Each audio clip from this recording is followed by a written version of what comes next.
नमस्कार दर्शक बंधु आपणको आम चैनल को स्वागत।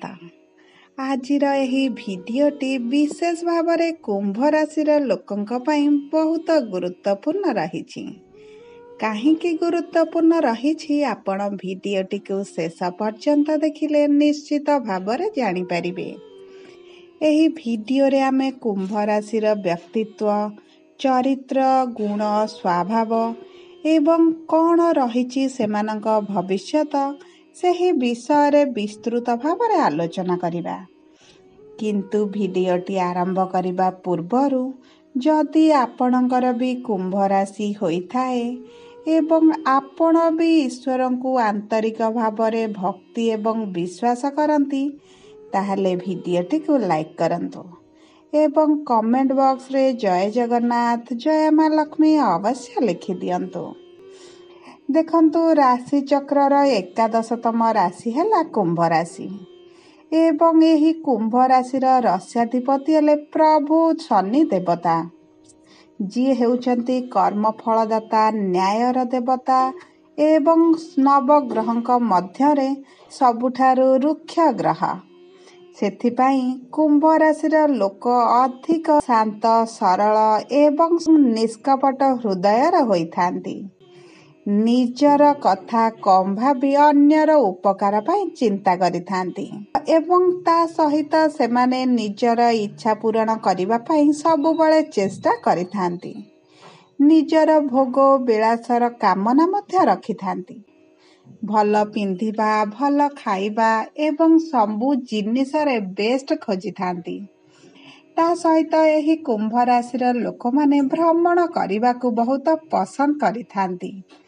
देखंतु कुंभ राशिर चिन्ह हैला जड़े पुरुषटिए जल कलसीटे धरी ठिया होइची।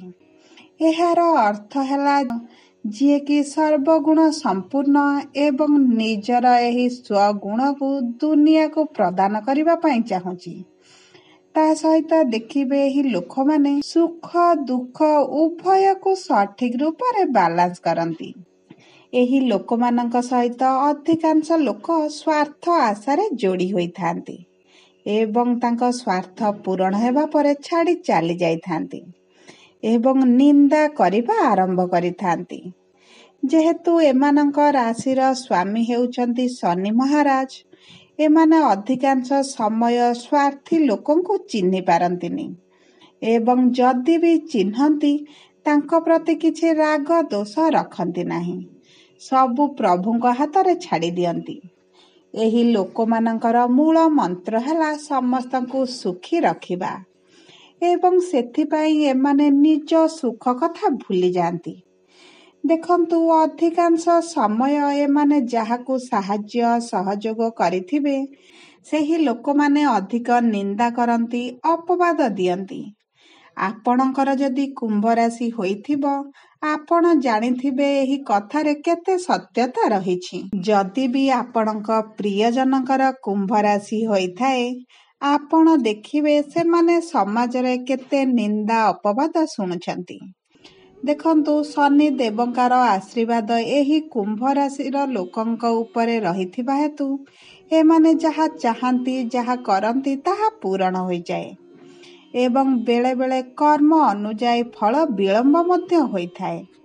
एमाने निज पाई किनिबा सहित तांको प्रियजनक पाई मध्य बहुत जिनिस किनि थांती एवं सबुठारु बड़ कथा हैला एमाने कहा मुहरे नाही कहि पारंती नाही। जिए जहा मागिला हृदय बड़ करी सबु जिनिस देई दियंती। निज पाई किछि न थाउ पछके सामना वाला लोक को नाही करि परिबेनी। देखिबे बहुत कुंभ राशिर लोकंकर लोन किंबा ऋण अधिक थाए। एहार कारण एमाने अन्य को साहाय्य करिबा पाई एही भली लोन ऋण करिथांती। देखंतु निजर आवश्यकता पूर्ण करिबा पाई सेमानक पाखरे अर्थर अभाव थाए सत, किंतु काहाकू अर्थ आवश्यक बेले सेमाने नाही करंती नाही। एवं देखिबे किछि कुंभ राशिर लोक निज परिवार खुशी पाई मध्य लोन करिथांती, जेउथि पाई अधिका टेंशन अपवाद मध्य सुनि थांती। ଏହି କୁମ୍ଭ ରାଶିର ବ୍ୟକ୍ତିବିଶେଷଙ୍କର ଭାଗ୍ୟ 27 ବର୍ଷ ପରେ ବଦଳିଥାଏ। ତାଙ୍କ କ୍ୟାରିୟରରେ ଉନ୍ନତି କରିଥାଏ ଏବଂ ତାଙ୍କୁ ଅଧିକ ସଫଳତା ମିଳିବା ଆରମ୍ଭ ହୋଇଥାଏ। ଏବଂ ଦେଖିବେ ଏହି କୁମ୍ଭ ରାଶିର ଲୋକମାନଙ୍କର ମେଷ, ସିଂହ ଏବଂ ଧନୁ ରାଶିର ଲୋକଙ୍କ ସହିତ ଭଲ ପଡ଼େ ନାହିଁ। ଦେଖନ୍ତୁ, କୁମ୍ଭ ରାଶିର ଲୋକ କେତେବେଳେ ବି ଓଭର କନଫିଡେନ୍ସ ହୁଅନ୍ତୁ ନାହିଁ, କାରଣ ଏହା ଆପଣଙ୍କ ପରାଜୟ ଆଣିଦେବ। କାରଣ ଆପଣଙ୍କର ସ୍ୱାମୀ ହେଉଛନ୍ତି ଶନି ଦେବତା, ଯିଏ ଆପଣଙ୍କ କର୍ମକୁ ପ୍ରତି କ୍ଷଣରେ ନଜର ରଖିଥାନ୍ତି, ଯାହାଫଳରେ ସେ ଆପଣଙ୍କୁ ସବୁବେଳେ ନମ୍ର, ଶାନ୍ତ ଏବଂ ଗୋଟେ ସରଳ ହୃଦୟବାନ ଲୋକ ବୋଲି ଆଶା କରିଥାନ୍ତି। ଦେଖନ୍ତୁ, ଏହି ଲୋକମାନେ ଉଦ୍ଧାର ଦେଲେ ଫେରି ପାଆନ୍ତି ନାହିଁ, କାରଣ ନିଜର ଅର୍ଥ ହୋଇଥିଲେ ସୁଦ୍ଧା ଏମାନେ ଫେରସ୍ତ ଆଣିପାରନ୍ତି ନାହିଁ। ଦେଖନ୍ତୁ, ଆଗକୁ ବି ଯଦି ଆପଣ କାହାକୁ ଉଦ୍ଧାର ଦେବେ, ଆପଣଙ୍କ ଅର୍ଥ ଫେରସ୍ତ ପାଇବାରେ ଅଧିକ କଷ୍ଟଦାୟକ ରହିବ ଏବଂ ନ ଫେରି ପାଇବାର ସମ୍ଭାବନାଟି ମଧ୍ୟ ରହିଛି। ଏହି ଲୋକମାନେ ନିଜର ଅର୍ଥକୁ ମାଗିବା ପାଇଁ ମଧ୍ୟ କୁଣ୍ଠାବୋଧ କରିଥାନ୍ତି। ଯଦି ଏହି ଲୋକମାନେ ବିଜନେସ୍ କରନ୍ତି, ଅର୍ଥ ବୁଡ଼ିଯିବାର ସମ୍ଭାବନା ବହୁତ ରହିଛି। ଦେଖନ୍ତୁ, ଏହି ଲୋକମାନେ ଗୋଟିଏ ଜାଗାରେ ଅଧିକ ସମୟ ରହିପାରନ୍ତି ନାହିଁ, କାହିଁକି ନା ଏମାନେ ବହୁତ ଚଞ୍ଚଳ ସ୍ୱଭାବର ହୋଇଥାନ୍ତି। ଏହି ଲୋକଙ୍କର ସବୁଠାରୁ ବଡ଼ ସମସ୍ୟା ହେଲା ଏମାନଙ୍କର ଭୁଲି ଯିବାର ଅଭ୍ୟାସଟି। ଆପଣ ଦେଖିବେ, ବହୁତ ଗୁରୁତ୍ୱପୂର୍ଣ୍ଣ କାମ ହେଉ କିମ୍ବା ବହୁତ ଗୁରୁତ୍ୱପୂର୍ଣ୍ଣ କଥା ହେଉ, ଏମାନେ ଭୁଲି ଯାଇଥାନ୍ତି, ଯେଉଁଥିପାଇଁ ବହୁତ ସମୟରେ ଏମାନେ ଅପବାଦ, ନିନ୍ଦା ଏବଂ ଗାଳି ମଧ୍ୟ ଖାଇଥାନ୍ତି। ଆପଣ ଦେଖିବେ, ଏହି ଲୋକମାନଙ୍କର ଏହିଭଳି ସ୍ୱଭାବ ପାଇଁ ସେମାନେ ବହୁତ ଅସୁବିଧାରେ ମଧ୍ୟ ପଡ଼ନ୍ତି। ଲୋକମାନେ ଏମାନଙ୍କୁ ଠକିବାର ସୁଯୋଗ ପାଇଯାଆନ୍ତି ଏବଂ ଏହି ଲୋକମାନେ ବହୁତ ବିଶ୍ୱସ୍ତ ହୋଇଥାନ୍ତି। ଆପଣ ଯଦି ଆପଣଙ୍କର ହୃଦୟର କଥା ଏହି କୁମ୍ଭ ରାଶିର ଲୋକଙ୍କ ଆଗରେ କୁହନ୍ତି, ଏମାନେ ଆପଣଙ୍କ କଥାକୁ ଗୋଟିଏ କାନରୁ ଦୁଇ କାନ କରିବେ ନାହିଁ। ଯେହେତୁ ଏମାନେ ସରଳ ହୃଦୟର ଏବଂ ସମସ୍ତଙ୍କୁ ନିଜ ଭଳି ନିଷ୍କପଟ ଭାବନ୍ତି, ଏମାନେ ଆପଣଙ୍କ କଥାକୁ କେବେ କାହା ଆଗରେ ପ୍ରକାଶ କରନ୍ତି ନାହିଁ ଏବଂ ଆପଣଙ୍କୁ ସହାନୁଭୂତି ଜଣାନ୍ତି ଏବଂ ଆପଣଙ୍କ ବିପଦରେ ଠିଆ ହେବା ପାଇଁ ସବୁବେଳେ ସାହାଯ୍ୟ ପାଇଁ ରେଡି ଥାନ୍ତି। ଦେଖିବେ, ଏହି ଲୋକମାନେ କିନ୍ତୁ ସମସ୍ତଙ୍କର ବିଶ୍ୱସ୍ତ ହେଲେ ସୁଦ୍ଧା ଏହି ଲୋକମାନେ ନିଜର ମନ କଥା ଯାହାକୁ କୁହନ୍ତି, ସେମାନେ ଏମାନଙ୍କ ସହିତ ବିଶ୍ୱାସଘାତକତା କରିଥାନ୍ତି। ଏମାନଙ୍କର ସରଳ ମନୋବୃତ୍ତି ହେତୁ ଏମାନେ ଲୋକ ଚିହ୍ନି ପାରନ୍ତି ନାହିଁ। ଏମାନେ ଲୋକଙ୍କୁ ବହୁତ ସହଜରେ ବିଶ୍ୱାସ କରନ୍ତି ଏବଂ ନିଜର ଆପଣାର ବୋଲି ଭାବି ନିଅନ୍ତି, କିନ୍ତୁ ପ୍ରକୃତରେ ସାମ୍ନାବାଲା ଲୋକମାନେ ସେହି ବିଶ୍ୱସ୍ତ ବନ୍ଧୁ ହେବାର ଯୋଗ୍ୟ ହୋଇନଥାନ୍ତି। ଦେଖନ୍ତୁ, ଏହି ଲୋକମାନେ ସମସ୍ତଙ୍କୁ ବିଶ୍ୱାସ କରି ଜୀବନରେ ବାରମ୍ବାର ଧୋକା ଖାଆନ୍ତି। ସବୁ ପରେ ମଧ୍ୟ ଭଗବାନଙ୍କୁ ବିଶ୍ୱାସ ରଖିଥିବାରୁ ଏହି ଲୋକମାନେ ସବୁ କଥା ପଛରେ ପକାଇ ଆଗକୁ ଜୀବନରେ ବଢ଼ି ଚାଲନ୍ତି, କିନ୍ତୁ ଜୀବନରେ ବହୁତ ଗୁଡ଼ିଏ ଦୁଃଖ କଷ୍ଟକୁ ସାଥିରେ ନେଇ ବଢ଼ି ଚାଲନ୍ତି। ସବୁ ପରେ ମଧ୍ୟ ଯେହେତୁ ଏମାନଙ୍କର ସ୍ୱାମୀ ଶନି ହୋଇଥାନ୍ତି, ଜୀବନରେ ପରୀକ୍ଷା ଦେଇ ଦେଇ ଏମାନେ ବହୁତ କଠୋର ମଧ୍ୟ ହୋଇଥାନ୍ତି। ଦେଖନ୍ତୁ, ଏହି ରାଶିର ଲୋକମାନେ ଯେକୌଣସି ସ୍ଥାନକୁ ଯାଆନ୍ତୁ, ଯେକୌଣସି ପରିସ୍ଥିତିରେ ରୁହନ୍ତୁ, ସମସ୍ତଙ୍କ ସହିତ ସମବ୍ୟବହାର କରିଥାନ୍ତି। ଆପଣ କେତେବେଳେ ଏହି ଲୋକଙ୍କୁ ଦୁଃଖୀ ଥିଲା ଭଳି ଆପଣ ଦେଖିବେ ନାହିଁ, କାରଣ ସବୁବେଳେ ସେମାନେ ସମସ୍ତଙ୍କ ଆଗ ନିଜର ସୁଖ ସଂସାର ବିଷୟରେ କହିଥାନ୍ତି। ସବୁଠାରୁ ଭଲ ଗୁଣ ହେଲା ଏମାନଙ୍କର ଯେ ପ୍ରଭୁ ଶନିଙ୍କ କୃପାରୁ ଏମାନେ ବହୁତ ଶିକ୍ଷିତ, ଜ୍ଞାନୀ ସ୍ୱଭାବର ହୋଇଥାନ୍ତି। ଆପଣ ଯେକୌଣସି ଉପଦେଶ କିମ୍ବା ଆପଣ ଯେକୌଣସି ସାହାଯ୍ୟ ସହାୟତା ପାଇଁ ଏମାନଙ୍କ ପାଖକୁ ଯାଆନ୍ତି, ଏମାନେ ଆପଣଙ୍କୁ ନିରାଶ କରିବେ ନାହିଁ। ଆପଣ ଯେମିତି ଅସୁବିଧାରେ ଥାଆନ୍ତୁ, ଏମାନେ ଆପଣଙ୍କୁ ସେଠାରୁ ମୁକାଳି ଆଣିବେ।